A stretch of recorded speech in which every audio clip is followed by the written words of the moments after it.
Bonjour, bonsoir à tous les amis d'Anglo-Congo, partout où vous vous trouvez. Nous sommes là, c'est le 20 janvier 2019. C'est déjà les dimanches chez nous. Nous bénissons le Seigneur. Pour ceux qui sont allés se, se reposer en dormant, parce qu'ils ont attendu jusque tard pour connaître quel sera l'arrêt de la Cour constitutionnelle. Nous comprenons cela. J'aurais pu faire cette émission un peu plus tard, le temps que tout le monde, en tout cas la majorité des gens seront réveillés, même malheureusement, j'ai d'autres occupations, d'autres rendez-vous pendant la journée chez nous.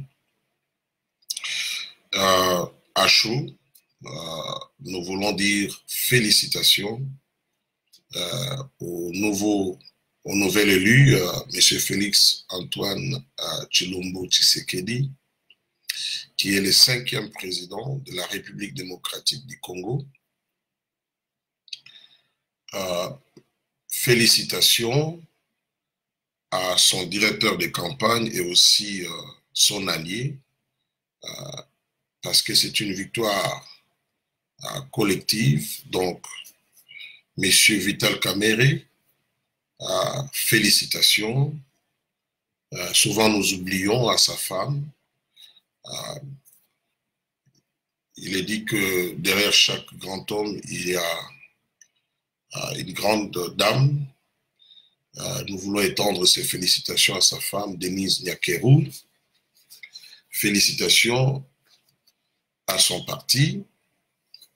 Félicitations aussi au président sortant Joseph Kabila, qui, il faut le dire, son mandat restera comme un mandat de controverse. Son bilan, je voulais dire, mais au regard de ce qui s'est passé, on peut dire, juste au finish, il a bien terminé. Félicitations au peuple congolais, un peuple pacifique, quelles que soient ses tendances. Nous sommes un grand pays, une mosaïque. Nous sommes un pays avec plusieurs ethnies, plusieurs tribus, mais nous apprenons à devenir une nation. Et je crois que nous sommes à un stade avancé au regard des épreuves que nous avons traversées ensemble comme peuple. Félicitations aussi à certains pays africains qui ont accompagné la RDC dans ses voyages pour la démocratie. Et la liste est longue. À vous tous, amis d'Anglo-Congo, félicitations aussi pour vos contributions, vos questions, vos commentaires. Félicitations, c'est ça la démocratie. On ne peut pas tous avoir les mêmes idées. La diversité fait la richesse de la démocratie. Alors, M. Félix Tshisekedi, déclaré de manière définitive vainqueur par la Cour constitutionnelle, aujourd'hui, dans ses premiers mots, il a dit que c'est le peuple qui a gagné et qui va travailler pour la réconciliation, ce qui était aussi l'un des thèmes de sa campagne, c'est la réconciliation. Parce que ce pays en a besoin pour que nous puissions finalement faire des pas vers le développement. C'était là sa déclaration à chaud. Je voudrais aussi dire félicitations à M. Martin Fayulu, Madidi, parce qu'il a fait preuve de courage. Il a obtenu un score qui n'est pas négligeable, qui représente une bonne portion de la population congolaise. À chaud, il a dit qu'il rejette ces résultats et qu'il se considère comme le président légitime de la République démocratique du Congo. C'est nous pensons que cela relève de la frustration, mais nous devons prier. Et pour lui et pour M. Félix Tshisekedi, parce qu'à ce jour, au regard des résultats obtenus par l'un l'autre, ils représentent tous deux la grande majorité des Congolais. Donc, nous pensons que nous devons prier pour lui et pour qu'il rentre dans le bon sens, pour qu'il puisse travailler dans le sens de l'unité des Congolais. Le pays est par terre. Nous ne pouvons pas nous permettre des querelles interminables. Nous avons besoin que tout le monde travaille pour l'avancement de ce pays. Alors, parlons un peu de M. Félix Tshisekedi. Personnellement, je l'ai croisé 3 fois dans ma vie. 3 fois, ce n'est pas suffisant pour connaître l'homme.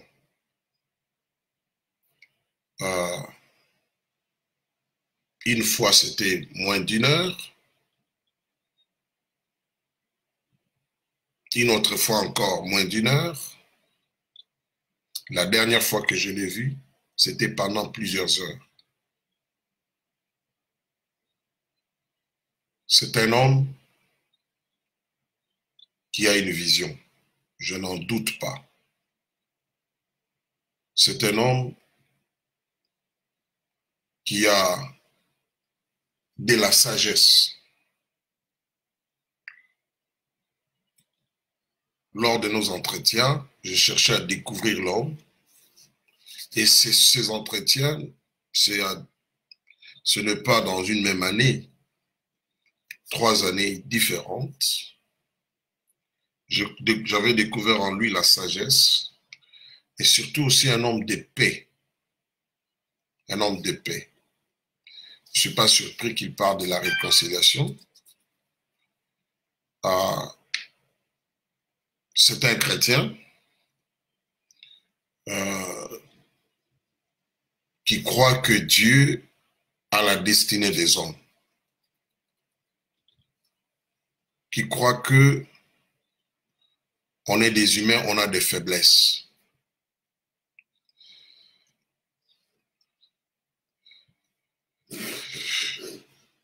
C'est un homme qui a grandi dans la politique.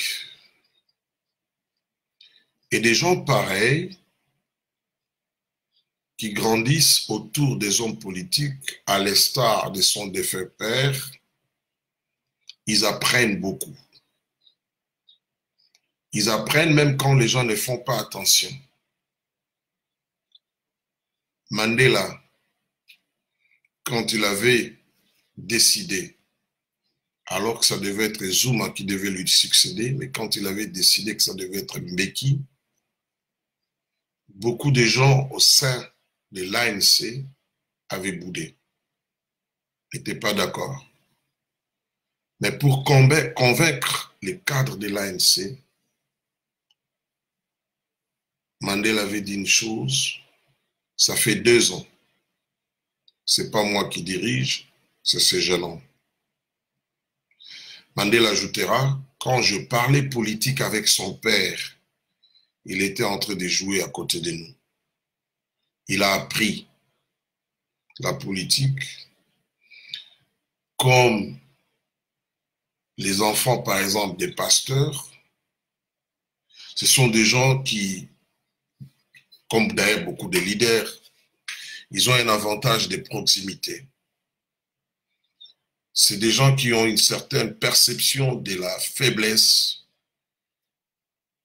du leader à cause de la proximité.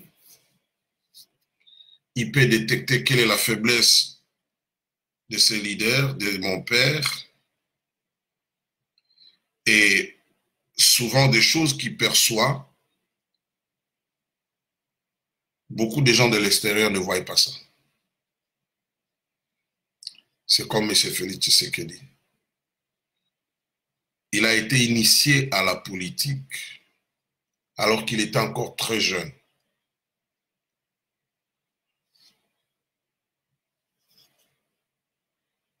Mais des gens pareils qui apprennent dans l'ombre, quand ils sortent sur la place publique, souvent, on ne les accepte pas directement. Parce qu'on les voit, on ne les a pas vus venir. Nous sommes dimanche, je suis chrétien, permettez-moi que je puisse me référer aussi dans la Bible. Vous savez, David avait appris beaucoup de choses dans l'ombre. David était berger. David savait garder les troupeaux, les petits troupeaux de son père. David pouvait poursuivre un lion pour aller arracher la brebis. Vous n'avez aucune idée ce que c'est un lion. Dans un pays, je suis allé dans un parc des lions. J'ai dit, mais cet animal, on peut le combattre. Un être humain peut le combattre et venir peut-être à bout de lui. Notre guide va prendre un métal long. Il appelle un lion. Quand le lion arrive à l'enclos, c'était un grand parc, mais là où il y avait des lions, il y avait l'enclos. Les autres animaux, ils étaient libres. Et il tend son métal vers les lions. Le lion les saisit. Quand il a sorti, parce qu'il nous avait averti en disant, regardez très bien les griffes quand il va les sortir. Quand le lion a sorti ses griffes et que les griffes s'est cognées contre le métal, vous croirez que c'est des métaux qui sont en train de se cogner. Et il nous a dit de faire très attention à la forme des griffes. C'est un peu courbé, mais c'est très perçant. Quand j'ai regardé ça, et puis il nous a fait remarquer les dents, les canines, il nous a fait remarquer vers la poitrine la force, vous voyez la musculature. Alors, quand je voyais ça, je pensais, j'ai dit, mais c'est terrible comme animal. J'ai dit, mais mon Dieu, où est-ce qu'un adolescent comme David peut trouver la force? Quand un lion arrache une brebis, parce qu'il a faim et il s'en va avec, David ose suivre les lions. Alors que le fait que les lions arraché une brebis devrait le réjouir parce qu'il pouvait aussi être considéré comme une brebis par les lions. Où est-ce qu'il trouve ce courage, cette bravoure pour poursuivre les lions et arracher le brebis et les combattre? Je dis, ça ne peut que relever du miracle. D'abord, ce courage-là, c'est un miracle, le courage seulement. Ensuite, comment pouvait-il combattre un lion sans qu'il y ait même des gratinures? Ça vient d'où? Immédiatement, dans mon esprit, j'ai dit, c'est un autre miracle. C'est peut-être pour ça qu'il avait dit, l'Éternel est mon bouclier. Parce qu'on ne peut pas combattre un lion sans égratignure, sans être blessé sérieusement. Je parle d'égratignure, mais normalement, ça doit être des blessures terribles. Jusqu'aujourd'hui, quand j'y réfléchis, j'ai dit, c'est un miracle. Mais au-delà de cette bravoure, au-delà, c'est cet amour des brebis, c'est cet esprit, non seulement l'amour des brebis, mais cet esprit de rendre compte, accountability, la redevabilité qu'il avait animé. C'est ce que Dieu avait beaucoup apprécié en lui. Et quand Dieu lui donne la direction, le leadership d'Israël, il lui dit quelque part, Je t'ai pris derrière le petit troupeau de ton père pour te placer à la tête de mes brebis, donc Israël. C'est-à-dire, David savait que je garde les troupeaux d'autrui de mon père. Si l'une des brebis est arrachée, dévorée par les lions, c'est à moi de rendre compte. C'est à moi. Alors Dieu cherchait un homme comme ça, un homme qui comprend que je suis là pour protéger, je suis là pour paître, et je suis prêt à sacrifier ma vie pour une brebis. C'est quand Christ dit « Je suis le bon berger qui donne sa vie pour ses brebis », en fait, il emprunte l'expérience de David, si je peux dire comme ça.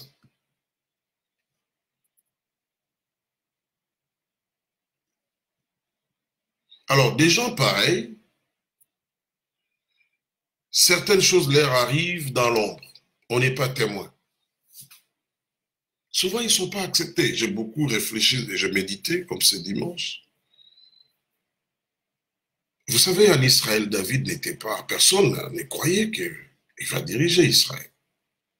Il y avait seulement très peu de gens. Et d'ailleurs, quand il a commencé à exercer son ministère, enfin, ce que je dis, le leadership, il a exercé d'abord sur 2 tribus du sud, la tribu de Benjamin et la tribu de Juda. Ces 2 tribus, quand vous étudiez en Israël, étaient les moins importantes. C'est pour montrer combien son leadership était faible. Mais quand vous regardez par la suite, c'est l'homme qui a marqué l'histoire d'Israël, comme vous n'avez pas l'idée. C'est l'homme qui a fait des grandes conquêtes. Mais quand vous regardez la suite, quand son fils Salomon, Dieu lui demande finalement, qu'est-ce que tu veux que je fasse pour toi?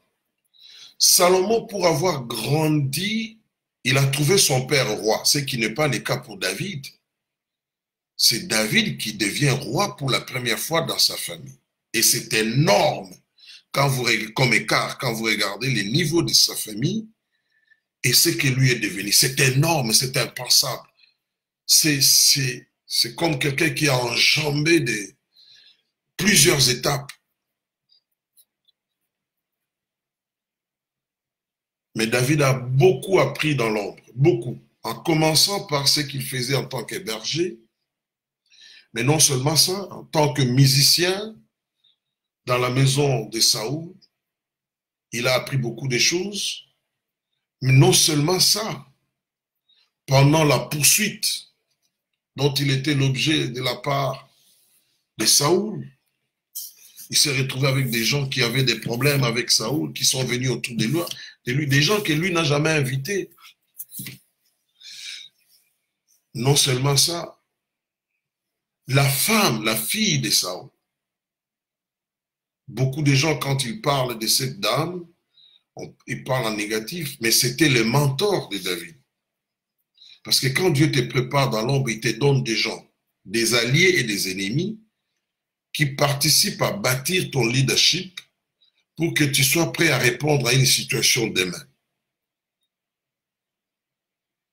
Il y a le frère et son beau-frère qui deviendra son beau-frère, Jonathan. Il y a lui-même, Saoul, qui a beaucoup contribué à forger le leadership de David.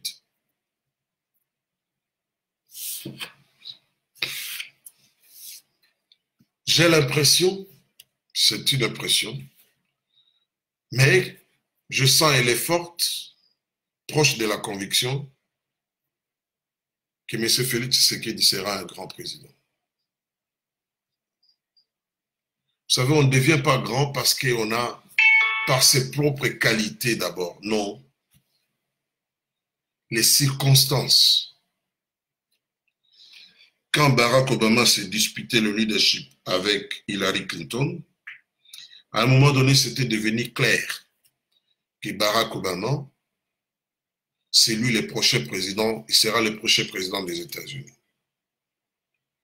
Hillary Clinton avait un avantage d'avoir un mari qui fut gouverneur et qui fut président pendant 2 mandats et qui avait bien géré l'économie américaine. Les États-Unis étaient prospères sous ces 2 mandats. Clinton dira une chose de Barack Obama. Il dit, il a un avantage, il est du bon côté de l'histoire. C'est-à-dire, le moment où tu exerces le leadership, je dis bien le moment et les circonstances comptent beaucoup. Il y a des joueurs, quand on joue au football, on les fait entrer quand les 2 équipes sont fatiguées. Et il vient faire la différence.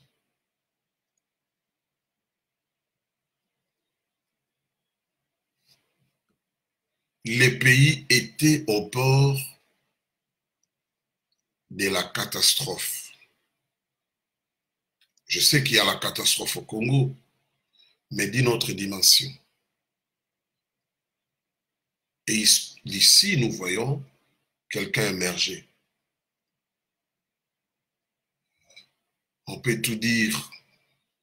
Je sais que ses adversaires ont fait une très bonne, grande campagne médiatique. Très bonne. Je vous recommande la réflexion. C'est un article écrit par un analyste ougandais, un homme, je crois qu'il est ougandais au Kenya, mais ougandais certainement. Il a écrit ça il y a 2 jours. Il a parlé de Félix Tshisekedi. Ça va vous donner une autre vision des choses.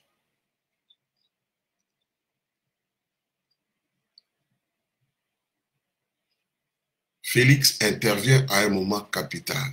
Il entre dans l'histoire. Aujourd'hui, ça n'apparaît pas clairement. C'est pour cela que les historiens se donnent le temps. Il y a des événements dont l'ampleur se révèle, la vraie ampleur, avec le recul des temps.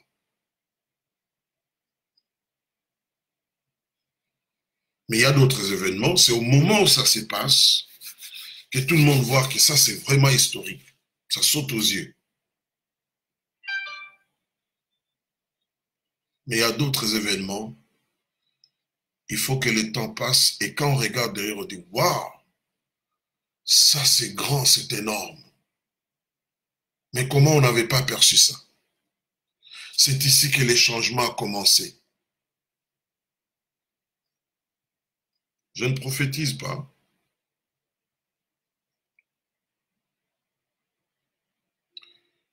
Mais, just wait, comme on dit en anglais.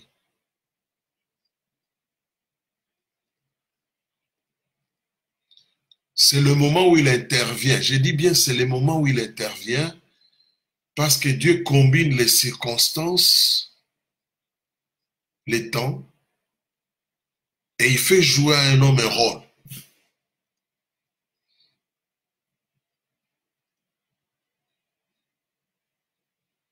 Vous mettez les mêmes messieurs, les mêmes hommes, la même femme dans une autre circonstance, ça ne va pas marcher. Vous avez vu, je vous disais, qu'il y a un combat de puissance. Ce qui s'est passé, la SADC et l'Union africaine. J'étais en train de faire les derniers directs. Cette nouvelle-là est tombée, je n'étais pas au courant. D'ailleurs, parmi mes auditeurs, quelqu'un m'a dit « Ah non, voilà, est-ce que tu es au courant, l'Union africaine ?» Il y a une amie qui m'avait appelé, je n'ai pas pris, et puis un autre, il voulait me signaler, mais tu es en train de parler, mais il y a quelque chose qui s'est développé.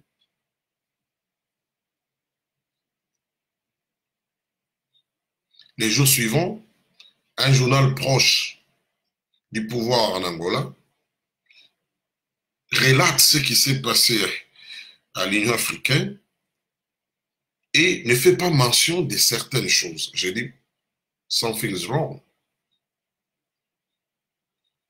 Ils ont fait 7 heures de réunion à Addis Abeba. 7 heures.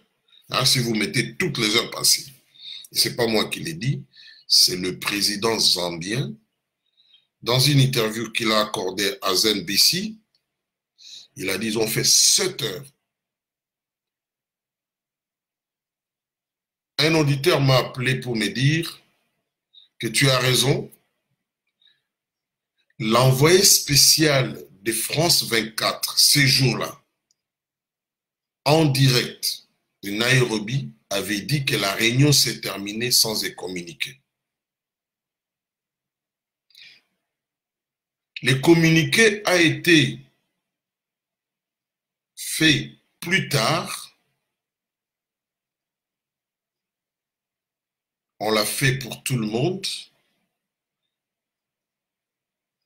Mais il y avait des chefs d'État qui n'étaient pas d'accord. 7 heures, quand on regarde, c'était la question des résultats d'élection. On peut se dire que ces gens-là ne s'étaient pas mis d'accord, mais pour sauver la face devant la presse et l'opinion, ils ont trouvé quelque chose qui pouvait les mettre d'accord. La position prise par la SADC, quand vous lisez à fond, vous voyez, nous sommes pour la souveraineté de la RDC, nous sommes pour que les choses se passent dans les cadres légaux, nous sommes pour que ceux qui ont des recours, nous encourageons, nous félicitons, nous tenons compte des résultats, nous tenons compte du recours introduit. Quand vous analysez à fond, vous pouvez arriver à la conclusion que le chef d'État de la SADC était au courant de quelque chose qui allait venir. Et ils étaient en train de construire une sorte de protection pour que ceux qui allaient venir ne puissent pas détruire ce qui s'était déjà fait. J'ai lu un article de Jeune Afrique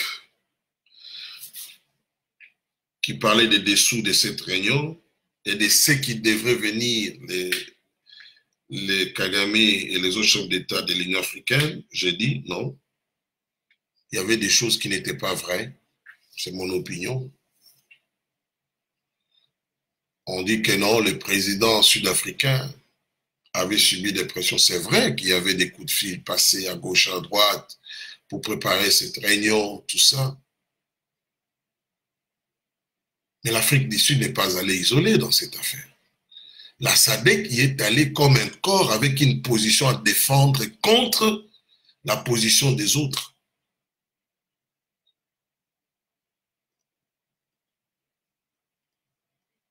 Merci, Gilles Kalin. Félicitations aux hommes de Dieu qui ont prié pour les uns et les autres.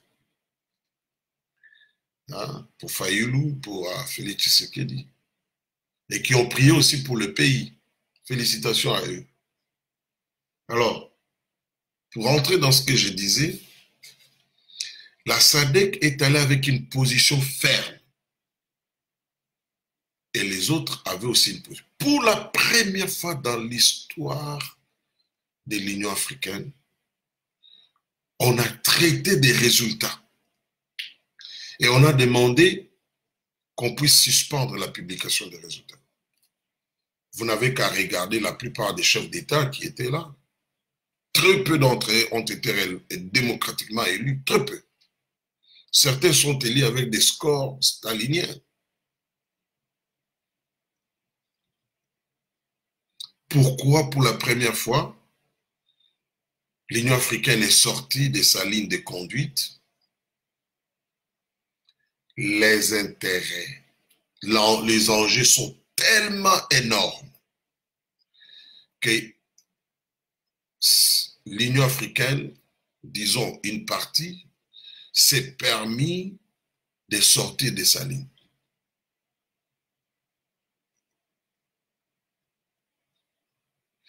Le ministre zambien des Affaires étrangères, alors qu'il était revenu à la presse pour corriger l'affaire des recomptages qu'avait recommandé le président zambien, pendant qu'il parlait, il avait dit une chose, il dit « Necessity doesn't know the law. Il dit la nécessité ne connaît pas la loi. C'était pour montrer que dans cette situation va au-delà. Les enjeux sont tellement énormes, je dis bien énormes, que nous avons vu de pays, certains pays de l'Union européenne s'agiter, leurs officiels sortir de la réserve. Quand vous avez un ministre des Affaires étrangères, qui est le patron de la diplomatie, qui parle, qui s'agite devant un micro, vous vous dites que les intérêts sont énormes. Il faut que les Congolais le sachent. Nous devons intégrer cela.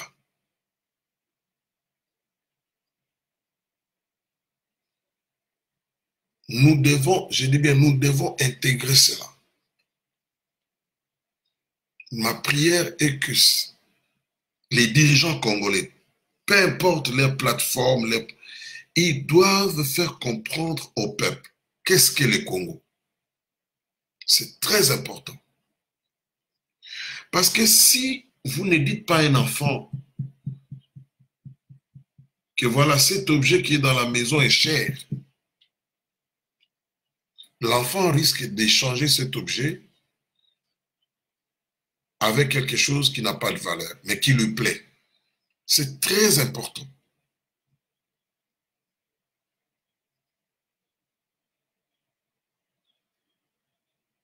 Pourquoi on tuerait des millions de gens? Pourquoi? Si le Congo n'était pas important. Pourquoi tuer des millions de gens? Nous sommes le seul pays d'Afrique qui a eu plus d'interventions des forces armées des autres pays. Je ne cite pas des groupes armés.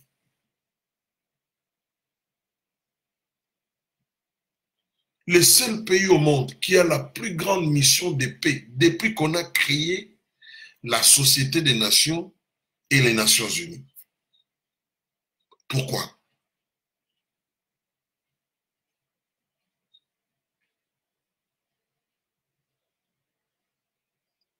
Nous avons dépassé le nombre de gens tués pendant les génocides contre les Juifs. Pourquoi?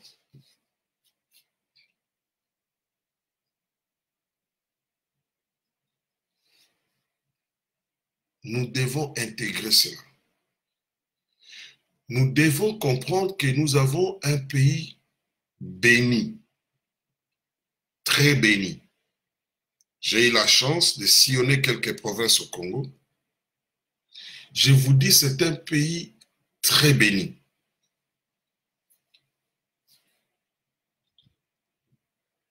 Mais on n'a jamais bien appris aux Congolais comment nous sommes bénis. Jamais.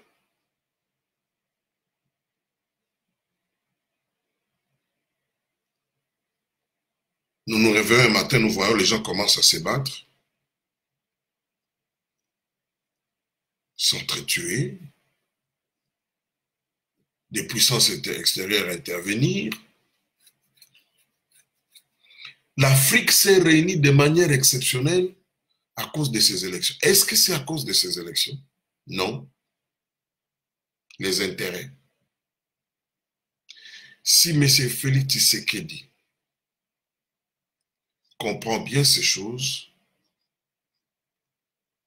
j'espère qu'il comprend, non seulement lui, si la classe politique, en dépit de tout ce qu'on peut dire sur les résultats des élections, parce qu'après tout, au jour d'aujourd'hui, il n'y a pratiquement personne qui a à sa disposition toutes les preuves de la victoire qu'il peut revendiquer.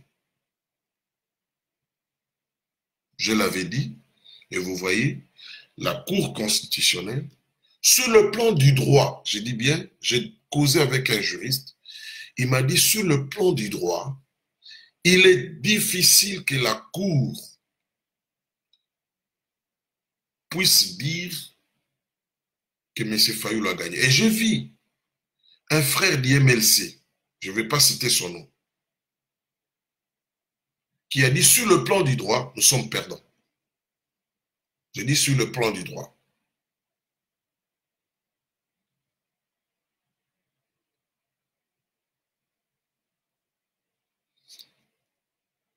Cette élection est une opportunité. Ou j'allais dire, cette victoire est une opportunité. Si nous comprenons en tant que Congolais que nous devons travailler ensemble, eh bien, on va aller de l'avant. Mais je crois fermement que par la grâce de Dieu, M. Félix Tshisekedi trouvera le moyen réellement de créer ce climat de réconciliation parce que nous en avons besoin. Je crois fermement que M. Fayulu, que j'ai aussi la chance de rencontrer, trouvera le moment opportun, les mots qu'il faut, l'attitude qu'il faut pour qu'ensemble, qu'ils puissent travailler pour l'avancement de notre pays. C'est très important.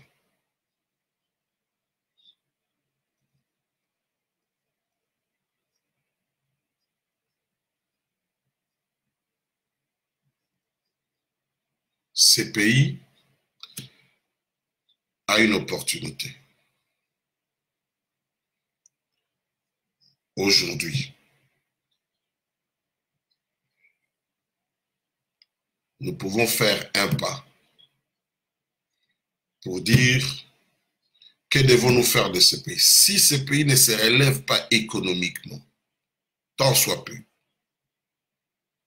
demain, nous allons descendre encore plus bas.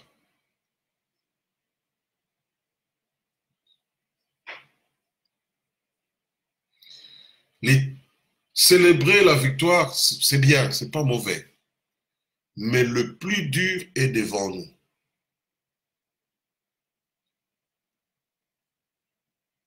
C'est un pays, tout est prioritaire, tout.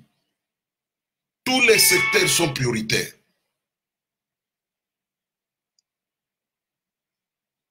Vous commencez par où? Quand vous allez dans la ville de Kinshasa, vous regardez, vous dites, mais on commence par où ici? À l'intérieur, n'en parlons même pas. Vous commencez par l'armée, vous commencez par l'administration publique, vous commencez par la diplomatie, vous commencez où?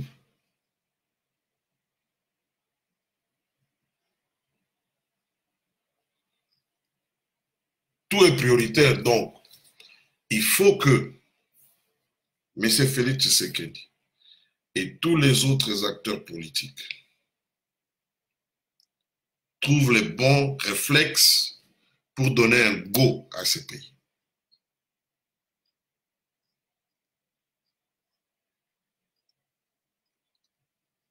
Sinon,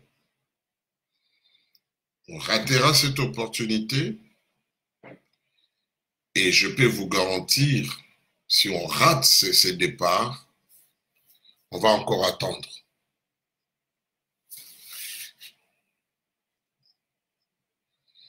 Je vous avais dit l'autre fois que les plus grands combats de David, ce n'était pas de tuer Goliath. C'était le combat contre Saoul. C'était un combat très dangereux. Très, très dangereux.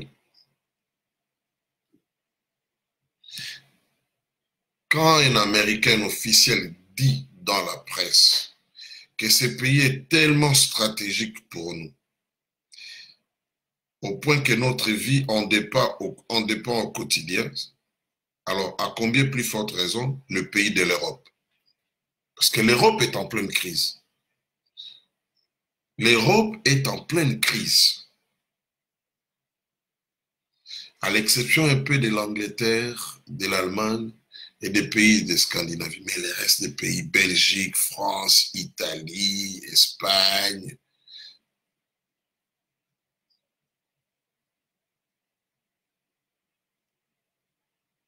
dont le combat n'est pas fini. Le combat n'est pas fini.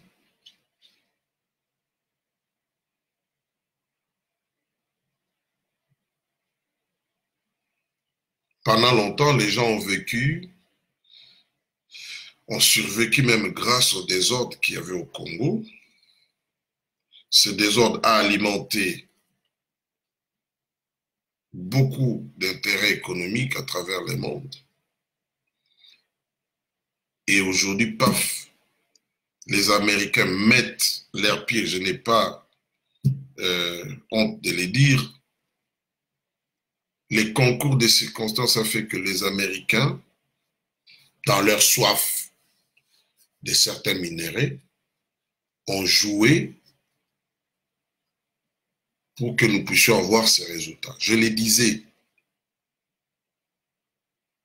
J'ai écrit un petit truc, j'ai dit, vous savez, l'ambassadeur des États-Unis a dit qu'il faut que l'Internet soit rétabli. Je posais la question, si c'était l'ambassadeur de la Belgique et de la France, vous croyez que Kinshasa allait s'exécuter? Non. Un des mérites, si je peux appeler ça mérite, ou quelque chose de positif de ces régimes de Kabila, c'est d'avoir compris que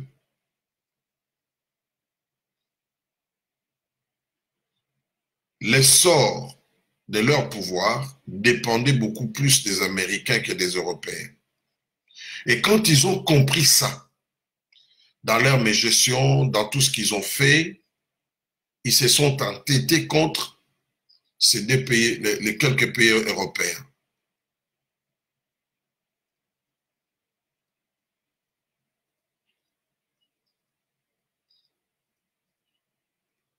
Guterres intervient, mais ça ne vient pas de Guterres, disons les choses clairement. Guterres, il sait que le premier contributeur financier des systèmes des Nations Unies, ce sont les Américains.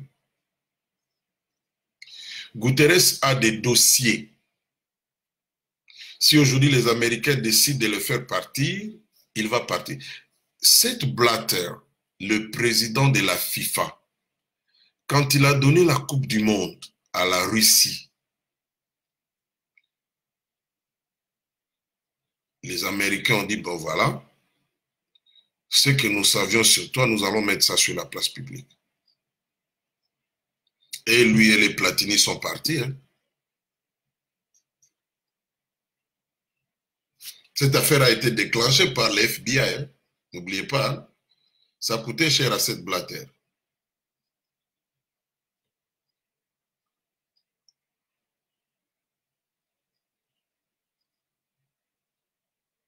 Guterres intervient parce que la mission des Nations Unies au Congo, l'administration Trump, sitôt qu'elle est entrée aux affaires, a menacé cette mission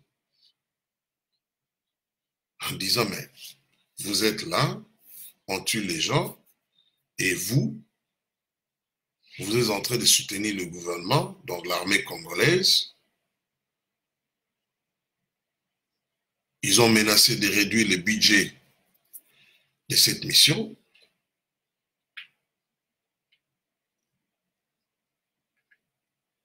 Ce qui devrait conduire à la restructuration de la mission. Donc, il ne pouvait que s'exécuter. Kagame viendra au Congo, certainement. Kagame, quand il viendra, contrairement à ce que nous pensons, Kagame ne viendra pas déplacer la borne. Kagame cherche à rentrer dans les bonnes grâces des Américains. Il veut contribuer à la nouvelle donne.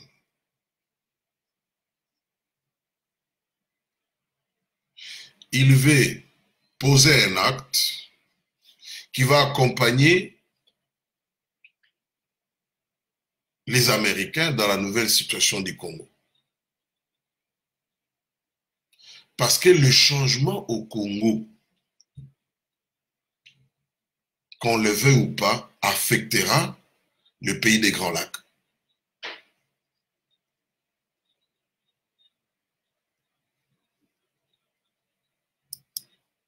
Une fois, quand on faisait pression sur Kagame pour que le M23 se retire, un officiel américain avait dit cette phrase. S'il s'entête, c'est pas moi qui l'ai dit, hein, ça est dans la presse américaine même, on va l'amener à la Cour pénale internationale. Kagame a répondu en disant, alors qu'il parlait à ses officiers, il dit, ce qui est embêtant et regrettable, c'est que les gens avec qui tu as commis les crimes, ils veulent s'ériger en juge contre toi.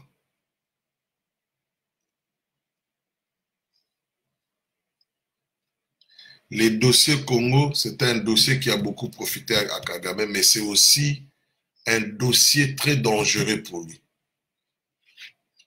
Quand on veut le faire taire, quand on veut le faire plier, c'est toujours ça qu'on lui présente. Les crimes commis au Congo.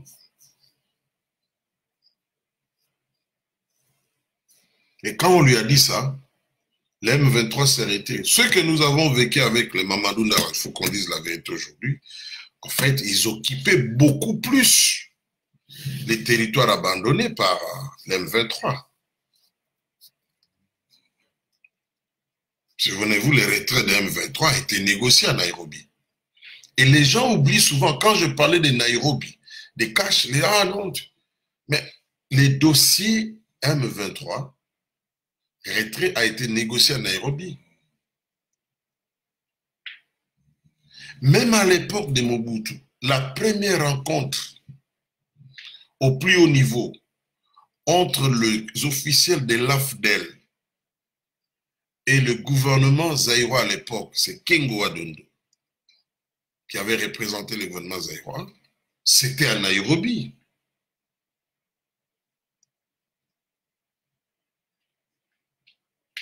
C'était à Nairobi. Les choix de Nairobi, ce n'était pas un hasard.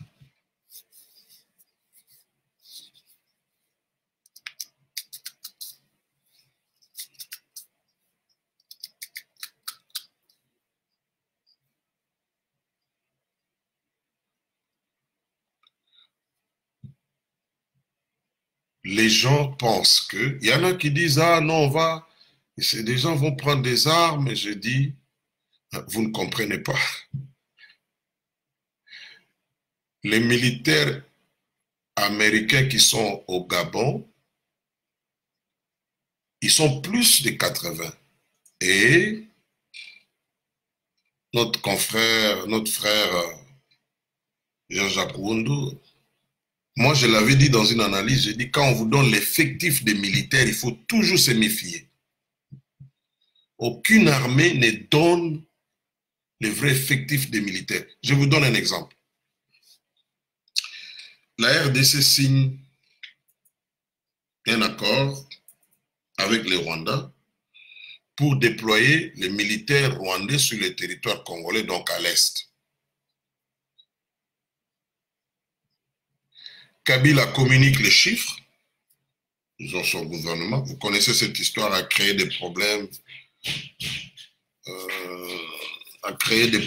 excusez-moi, les enfants sont rentrés, a créé des problèmes entre Kabila et Vital Kamerhe et même le général, comment il s'appelle, Etumba, mais Etumba s'est vite ressaisi. L'effectif donné dans la presse n'était pas l'effectif des militaires réellement déployés sur terrain à l'est de la République démocratique du Congo. Quand Kabila convoque les corps diplomatiques pour leur dire que les militaires rwandais sont entrés dans les territoires congolais pour combattre les FDLR, dans un câble diplomatique, l'ambassadeur américain demande un aparté avec M. Kabila, il l'obtient, il lui dit, Monsieur le Président, les chiffres que vous avez communiqués n'est pas celui qui correspond aux chiffres exacts des militaires rwandais déployés à l'est de la République. Ce n'est pas que l'ambassadeur ignorait qu'on ne communique pas les vrais effectifs, mais dans ces cadres-là, des ambassadeurs occidentaux qu'il avait invités, ils espéraient qu'il va leur dire, voilà, les vrais chiffres. Et quand on dit ça à Kabila en face, par l'ambassadeur américain, il dit, ah, en tout cas, l'effectif comment communiquer celui que je vous ai dit, mais je vais vérifier. Pourquoi? Parce qu'une armée, souvent, dans le cadre des opérations, ne dit jamais combien de gens il a. C'est un problème de sécurité de ses troupes, mais aussi pour empêcher que l'ennemi puisse élaborer sa stratégie en fonction des effectifs. Les effectifs font toujours l'objet des renseignements. Donc, vous devez chercher à savoir quel est l'effectif des ennemis. Ne vous contentez pas de ce qu'on vous dit, non, ils sont 80, non. Mais quand vous entrez sur le site d'Africom, plus de 80. D'abord parce qu'il y avait déjà des militaires américains au Gabon. Le Gabon est une base arrière militaire américaine. Une base de réserve. Il y avait déjà un petit personnel militaire américain au Gabon.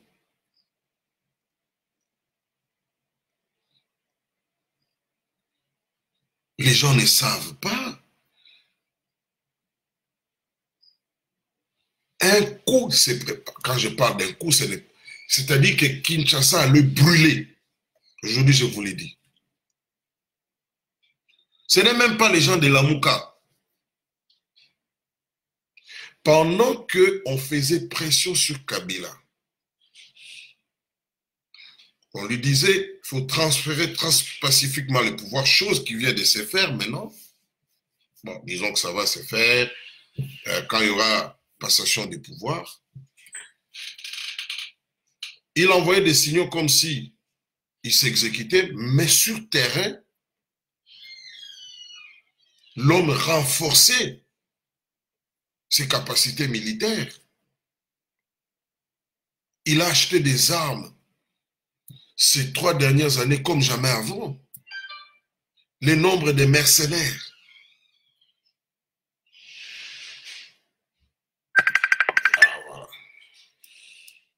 Alors, tous ces gens, toutes ces informations étaient connues des Américains. Il y avait des gens, on dit, bon voilà, parce qu'ils se préparent militairement, il faut, sur le terrain militaire aussi, qu'on prépare les gens. La raison de la présence des militaires américains, c'est surtout par rapport à l'action qu'allait amener un certain nombre de gens sur place à Kinshasa.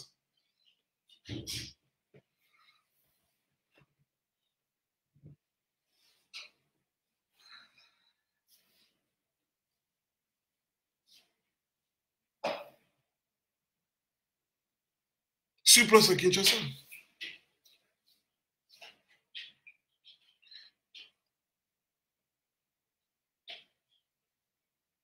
C'est comme ça que, vous savez, à ce niveau-là, on ne déplace pas des troupes comme ça sur base de rumeurs. Non, ils avaient des informations de premiers. Et la présence de ces gens au Gabon a dissuadé le gouvernement de Kabila. Ils ont compris que ce n'était pas seulement un souhait, transfert pacifique de pouvoir, mais les Américains y tenaient et que si ça ne se faisait pas, bon, ça va se régler par la France.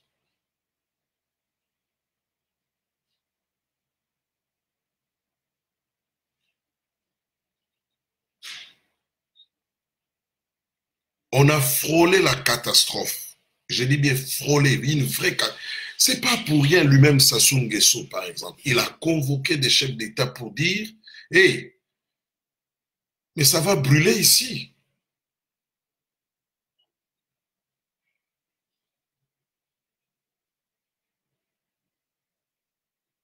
Parce que quand il s'agit des intérêts, ces puissances n'hésitent pas. J'ai dit à Brazzaville, à cause des pétroles qu'on avait découvert sur un nouveau site, quand l'Issouba a pris langue avec ExxonMobil, hein, donc les Américains, parce que le pétrole de Brazzaville, c'est d'abord les Français, ensuite c'était les Italiens avaient un peu de part avec la compagnie Agip, et ExxonMobil est venu pour le nouveau site, l'Issouba a voulu que le Congo-Brazzaville gagne plus, enfin, dans le cadre des contrats qui devraient passer avec les Français. Et Al Gore était venu à Brazzaville pendant quelques heures alors qu'il allait en Afrique du Sud. Il a rencontré le président Lissouba à l'aéroport de Brazzaville. Les Français ont compris qu'une autre puissance est intervenue et qu'ils allaient perdre. Ils sont allés négocier avec les Américains sur un autre dossier parce que les puissances font comme ça. Ils peuvent aller voir les Américains pour dire que bon, sur un autre dossier, dans telle autre région,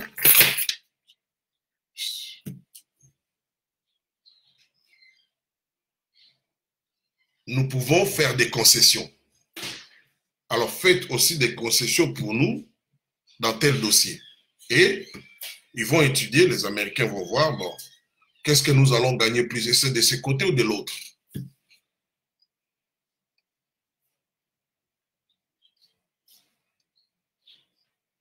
C'est comme ça que les Français ont osé attaquer l'Issouba par Sassou Nguesso.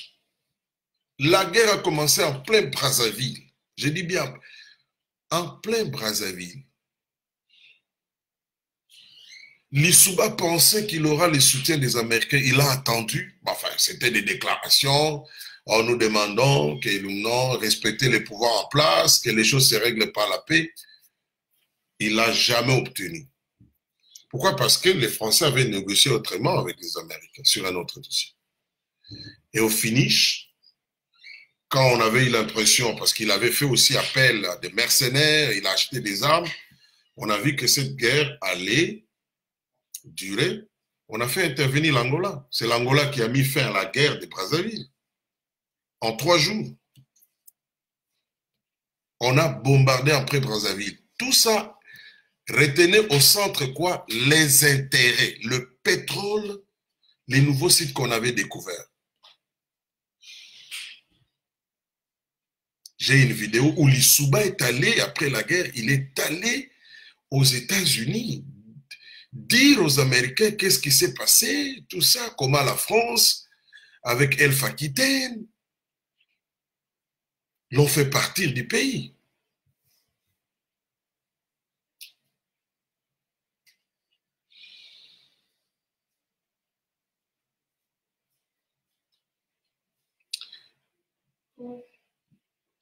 Mais écoutez, si les Français n'avaient pas eu un deal avec les Américains dans le dos de l'Issouba, ils ne seraient pas intervenus au Congo-Brazzaville. Parce que ça allait être une guerre perdue d'avance.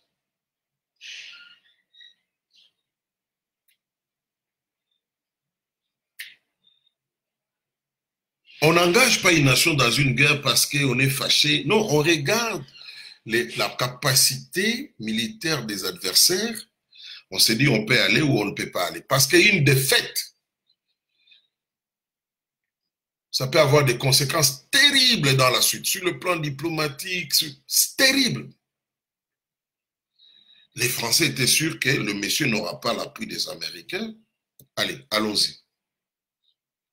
Pour le cas du Congo, qu'on ne vous trompe pas, certainement il y aura des téméraires qui vont essayer de causer des troubles, mais croyez-moi, personne n'osera. Je sais qu'il y a des gens dans le Nord Kivu. Je ne le dis pas aujourd'hui, je l'avais dit, et notre frère Paul Sapou l'avait confirmé par la suite. Il y a des gens dans le Nord Kivu. Ça, je sais.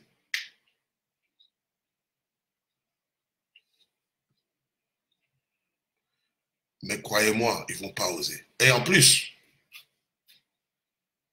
les Sud-Africains, ils tiennent mordicus. Ce n'est pas un secret quand nous parlons des intérêts, non.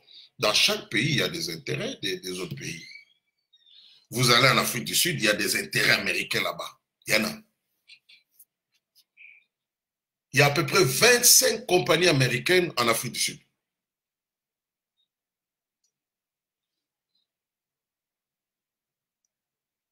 Donc, si tu veux brûler l'Afrique du Sud, déstabiliser, en réalité, ce n'est pas l'Afrique du Sud que tu déstabilises seul. Tu es en train de déstabiliser les intérêts américains qui sont là. C'est comme ça que tu verras, bon, les États-Unis surveillent. Non, mais parce que leurs intérêts sont là. Et les Sud-Africains ont des intérêts chez nous. Ils ont des militaires chez nous, dans le cadre de la Brigade spéciale des Nations Unies.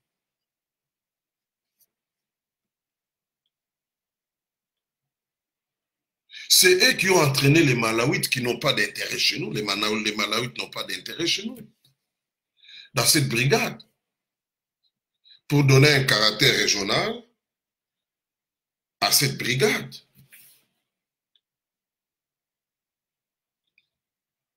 Et ils sont stationnés où? Nord Kivu. C'est comme ça qu'entre Kagame et l'Afrique du Sud, donc le Rwanda et l'Afrique du Sud,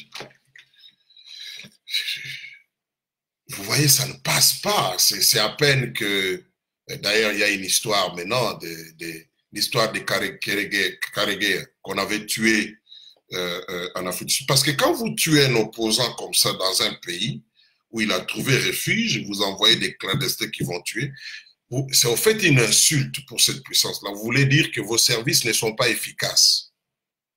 Vous voulez aussi dire à d'autres gens qui ont trouvé refuge là-bas, si vous allez trouver refuge là-bas, vous n'êtes même pas en refuge, parce que refuge veut dire protection.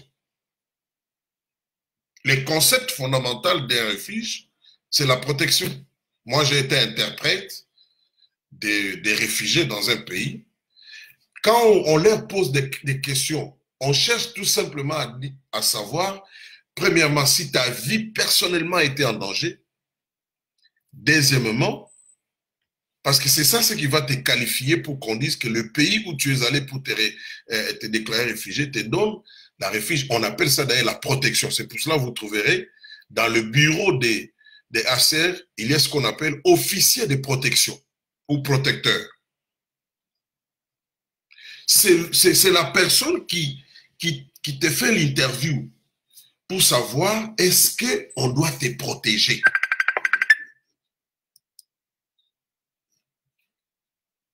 J'ai un appel très important, mais je vais le rappeler après. Donc, cette affaire, c'est une insulte pour les services de sécurité des renseignements des Américains. C'est un peu, aujourd'hui, c'est un peu à bâton rompu. Hein? Et ces jours-ci, les Sud-Africains, ils ont pratiquement ressuscité ce dossier. Il y a un procès qui se passe, tout ça. Ils veulent voir clair parce que qu'est-ce qui s'est passé? Avant les attaques menées contre certaines forces qui jouissaient de la protection du Rwanda chez nous, les chefs d'état-major de l'armée sud-africaine et M. Karegeya et certains responsables militaires de la MONUSCO avaient eu une réunion en Afrique du Sud. Et Karegeya, qui connaissait beaucoup de choses sur les opérations militaires du Rwanda chez nous et leurs intérêts économiques, a donné beaucoup d'informations à l'Afrique du Sud dans le cadre de cette opération-là. Évidemment, il est réfugié là-bas pour avoir aussi donné beaucoup d'informations. Mais dans le cadre de cette opération-là, c'est comme ça que Kagame devrait en finir avec. Je n'invente rien. Il y a un documentaire de BBC sur la mort de Karegeya. Si vous suivez ça, vous allez voir ce que je vous dis là.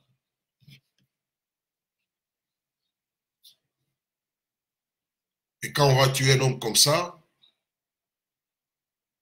qui renforce les intérêts des Sud-Africains au Congo, c'est une insulte pour les systèmes de protection, donc des renseignements sud-africains, comment ils n'ont pas pu détecter, comment quelqu'un qui est protégé par l'Afrique du Sud s'est fait tuer si facilement. Et en réponse, qu'est-ce qu'il y a? Vous voyez, ces jours ici, on parle des hommes, des généraux, là, parce qu'ils sont stationnés au Burundi et dans une partie de la République démocratique du Congo, pour harceler les Rwandais. Parce qu'en réalité, l'Afrique du Sud représente une menace pour les intérêts du Rwanda au Congo. Depuis un certain temps, nous avons deux chefs militaires sud-africains qui chapeautent la brigade là-bas.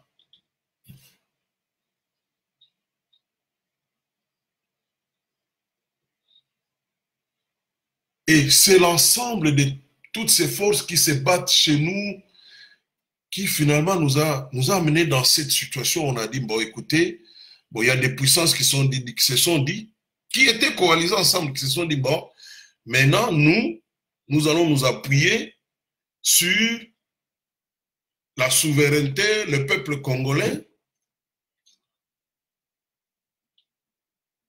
parce qu'il faut utiliser, il faut brandir comme motif, non, hein, c'est un pays souverain. Quand on dit un pays souverain, quand la SADC dit ça, il s'adressait à qui? Comme je dis, ils étaient au courant que voilà, on va chercher à bloquer la publication des résultats. Moi, je ne suis pas là dans c'était crédible ou pas. Moi, je parle des enjeux, des intérêts. Les mots enjeu, ça veut dire tout simplement l'intérêt dont les gens se disputent. Ce qu'on a mis en jeu, ça vient de là. Sans intérêt, il n'y aura pas de guerre. Ce intérêt, c'est quand l'intérêt est en jeu, c'est pour cela que les gens se battent. C'est comme ça qu'il y a des conflits.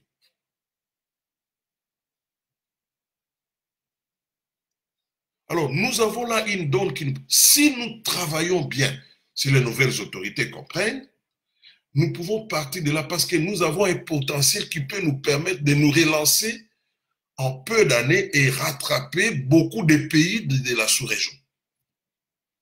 C'est ça notre chance. Évidemment, les 32 ans de Mobutu, si vous prenez dans ces 32 ans-là, nous avions à peu près 30 ans et demi ou 31 ans de paix, ça, c'était une donne qui pouvait nous permettre de nous relancer économiquement et nous imposer. Les Afriques du Sud ici, l'Afrique du Sud n'allait pas avoir la place qu'elle a aujourd'hui.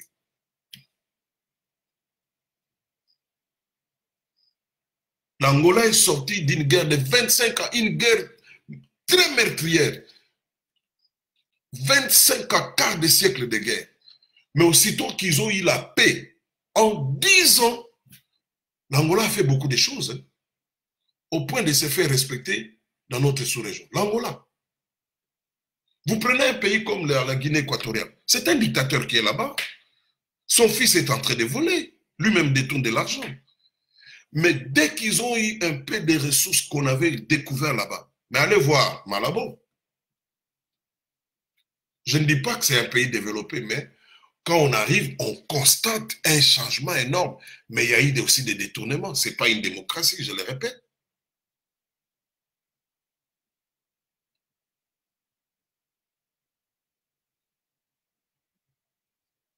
Nous avons les potentiels plus que l'Angola, nous.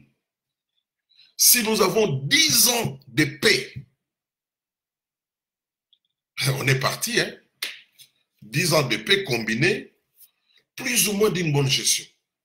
Les histoires telles que les routes, on n'a pas à brader les minéraux pour construire des routes. La bêtise du contrat chinois.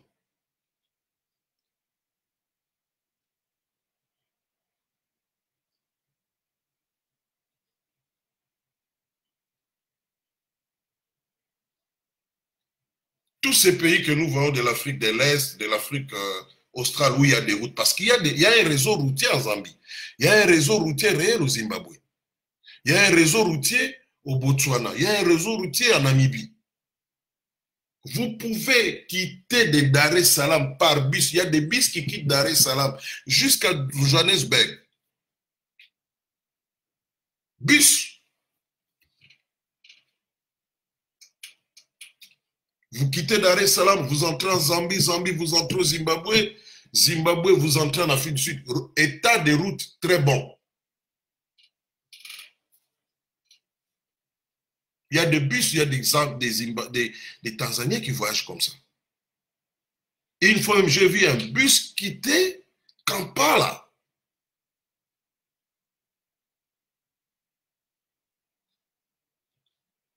Est-ce que tous ces pays-là, ils ont bradé leurs minéraux pour construire ces routes-là?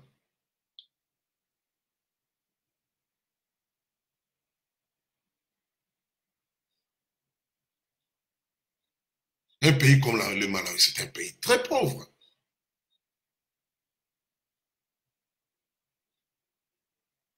Mais l'Afrique australe est connectée, les pays d'Afrique australe, par route. Nous pouvons faire ça chez nous sans brader les minéraux. En 10 ans, nous pouvons avoir le pays couvert, je dirais, à 50% d'un réseau routier réel. Donc, quelqu'un peut quitter. J'ai vu dernièrement ici, on a montré l'axe Mbujima et Lusambo. J'ai dit, mais j'ai même fait les commentaires. Je ne sais pas qui avait mis ça. J'ai fait les commentaires, j'ai dit, mais en fait, c'est la balkanisation. Lusambo est comme balkanisé. Et il y a beaucoup de coins du pays comme ça. Quand je parle de balkanisation, en fait, moi, dans mon esprit, je voudrais dire, c'est détacher des restes des villes ou des provinces.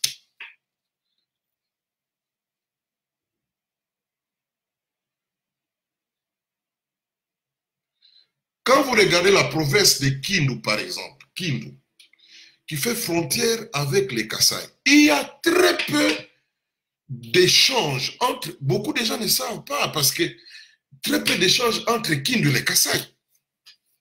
Pas de route.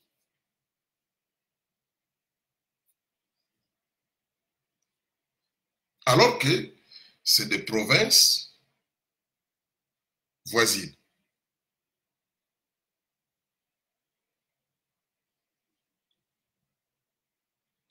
Et toutes ces provinces ont les moyens. Je dis bien toutes ces provinces, elles ont les moyens, si c'est bien géré, comme certains États.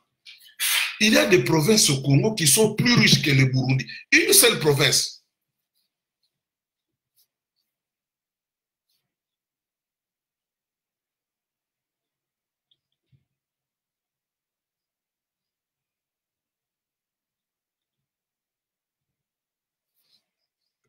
Il y a des coins tellement isolés. Déjà en 2000, je crois que c'était en 2009,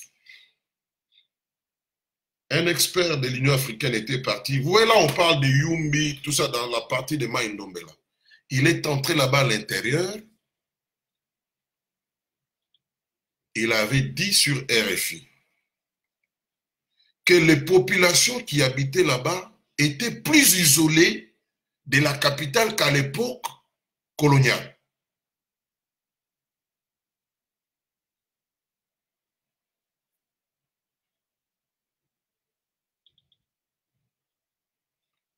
On est en train de vivre une sorte de balkanisation à l'intérieur du pays qui ne dit pas son nom.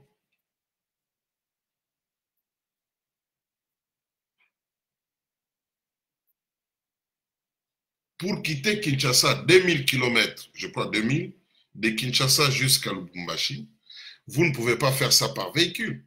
C'est compliqué. Il faut un avion. Alors que avec les moyens modernes d'aujourd'hui, 2000 km, ce n'est plus beaucoup.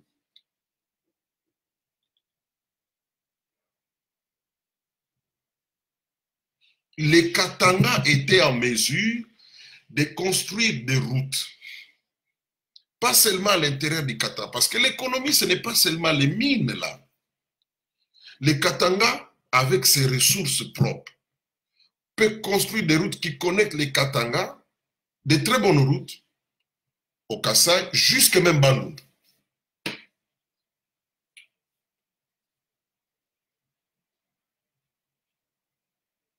Des routes qui connectent, des très bonnes routes, une bonne route qui connecte Katanga au Maniema.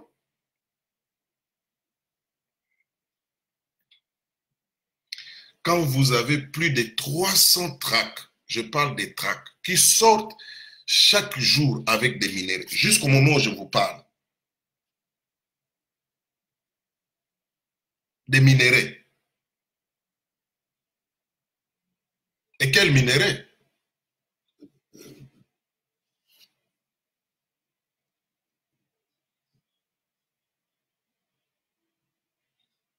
Donc, si nous nous mettons ensemble, si nous mettons ensemble la polémique politique ici, on dit, bon, écoutez, bon, vous les gens de la Mouka, vous les gens des Caches, oubliez votre victoire, travaillons ensemble. Parce que le poste de président, c'est un poste, c'est aussi du prestige. Mais au fond, quand vous regardez le pouvoir de la gestion au quotidien du pays, c'est entre les mains du Premier ministre. Hein? Au regard des dispositions constitutionnelles,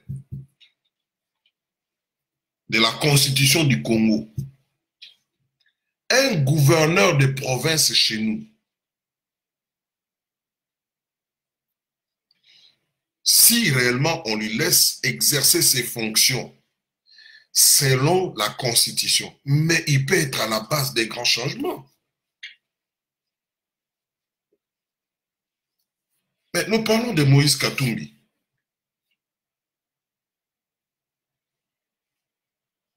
Le peu qu'il a fait, ça paraît grand. Hein? Pourquoi? Parce que il n'y a pas de gouverneurs qui ont fait comme lui. Ça, c'est aussi, nous devons cela à l'honnêteté.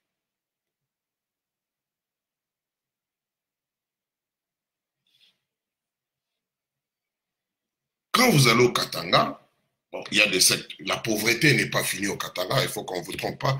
Les taux, les gens ne sont pas sortis de la pauvreté, la population, pour dire vrai. Donc, les seuils, ils sont en dessous des seuils de la pauvreté. Dans l'ensemble, je parle, quand vous regardez les chiffres de la Banque mondiale sur table, la population est encore en dessous du seuil de la pauvreté au Katanga. Je parle de la population. Mais quand vous regardez quand même, il y a eu un effort. Par exemple, la route qui va de Kolwezi jusqu'à Lubumbashi qui sort, bon, c'est une route, on comprend, c'est pour le transport des minéraux. Mais qui profitent aux gens qui ont les moyens, qui sont dans les secteurs des transports, des passagers par exemple. Ça leur profite. On a construit ça pour l'évacuation des minéraux, mais en dehors de ça, et vous pouvez profiter pour les transports des produits agricoles, tout ça. Mais il a fait, Moïse Katumbi, et ça c'est à son actif, nous gardons ça dans les proportions, avec les moyens propres des Katanga. Parce que la rétrocession ne se faisait pas. Mais imaginez si on lui donnait 50% des rétrocessions, du montant prévu pour qu'on retourne à la province.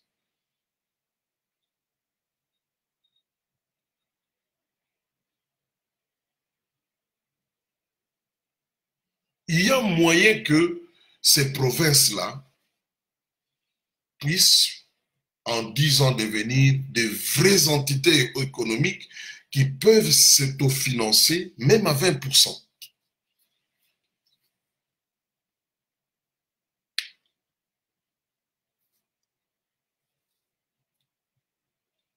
Est-ce que quelqu'un pour quitter les Kinshasa, aller au Kasaï, il doit prendre l'avion?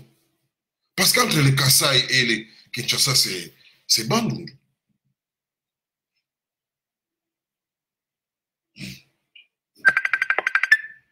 Ah, my goodness. Il faut que je lui écrive. Excusez-moi, je dois écrire à mon frère ici. C'est très, très important. Je lui dis que je suis sur le direct, je veux rappeler.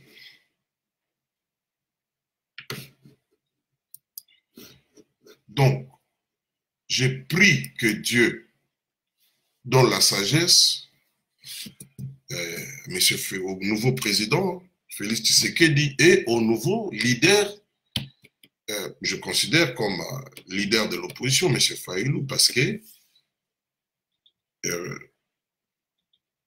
Dieu leur donne la sagesse. Nous devons privilégier cette unité.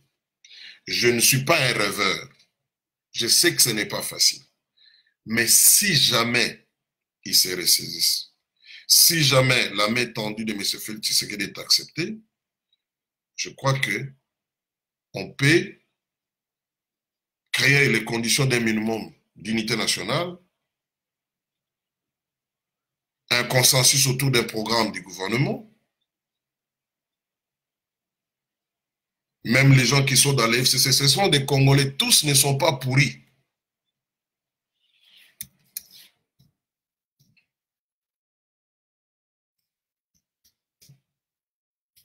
Tous ne sont pas pourris. Nous pouvons faire quelque chose.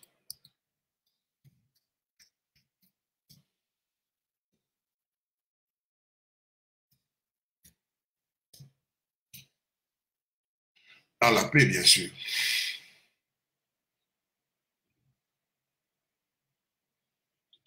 Donc, que Dieu nous fasse vraiment grâce. Je prie pour le président Félix Tshisekedi qui continue dans cet esprit-là de paix et de réconciliation. Je prie pour M. Martin Fayulu, qui a obtenu aussi un nombre important de voix du souverain primaire au regard des résultats de la CENI et qui sont validés par la Cour constitutionnelle.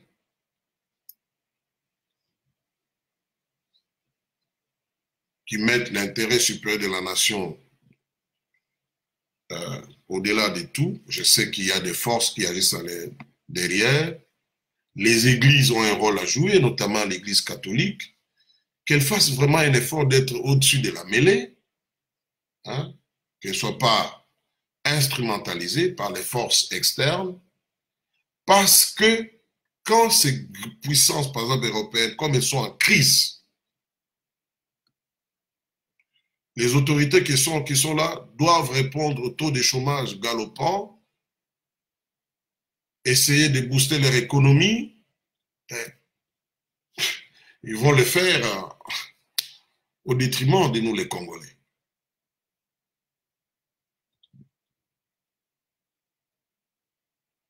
Mais si nos leaders disent, écoutez, bon, on peut tenir compte de vos intérêts, mais voilà, notre pays est en danger, il y a ça, faisons un effort pour qu'ils aident-nous à trouver un consensus, je crois que nous allons en profiter. Bon, c'était à chaud. Nous privilégions l'unité nationale, la réconciliation. Quand nous célébrons la victoire, les gens ont le droit de célébrer la victoire de celui qui a gagné, mais évitons des termes provocateurs. Soyons conscients de la nécessité de l'unité nationale. Très important. Et aussi, ne donnez pas un caractère ethnique les uns les autres à cette compétition démocratique. Ce n'est pas une ethnie qui gagne. Je vous recommande de suivre le professeur comment il s'appelle, Frédéric Bombéa, je crois, oui. Il a très bien parlé. Parce qu'au finish,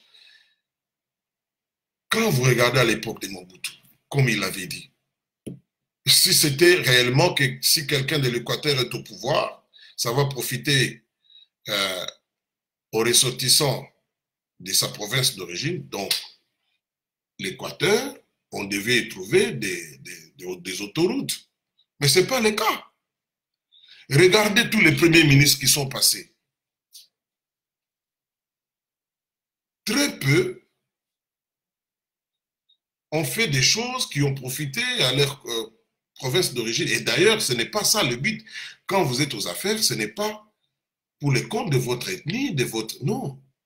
C'est une mauvaise perception, tant de ceux qui sont au pouvoir et de ceux qui croient que ceux qui sont au pouvoir sont là pour les intérêts. Aujourd'hui, on parle des Baswahili. Bon, écoutez, il faut aller au Kivu. Le Kivu est dévasté.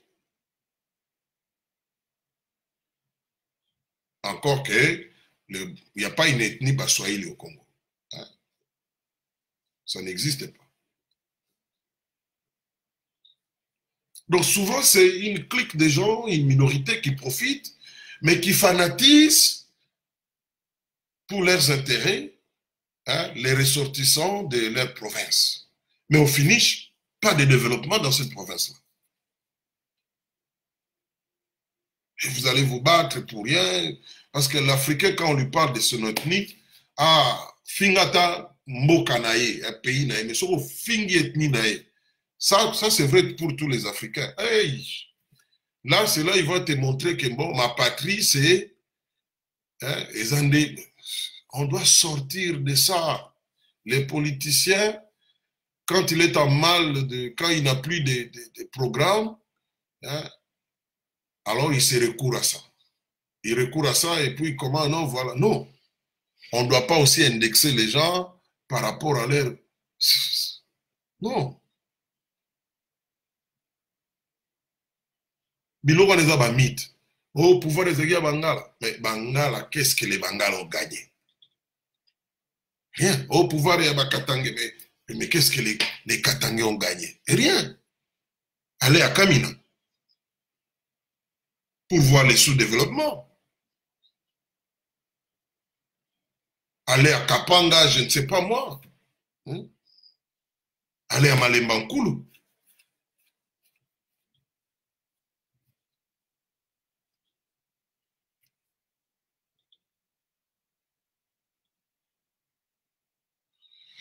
Bon, on termine là. Que Dieu vous bénisse. Continuez à prier pour ces grands pays.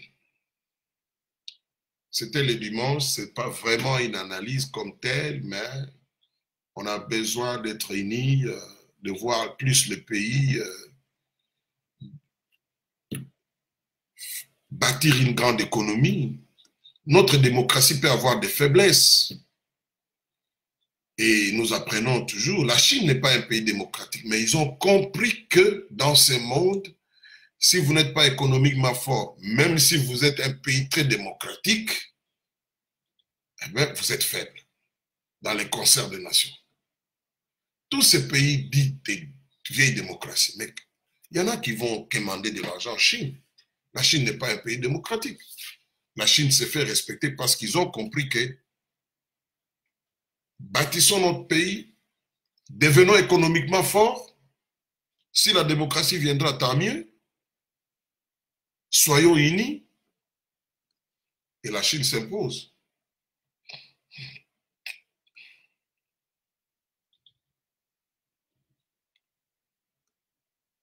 Merci. Comme on dit en Swahili, Mungu abariki sana. Siku ingine tutaongea tena. Bye.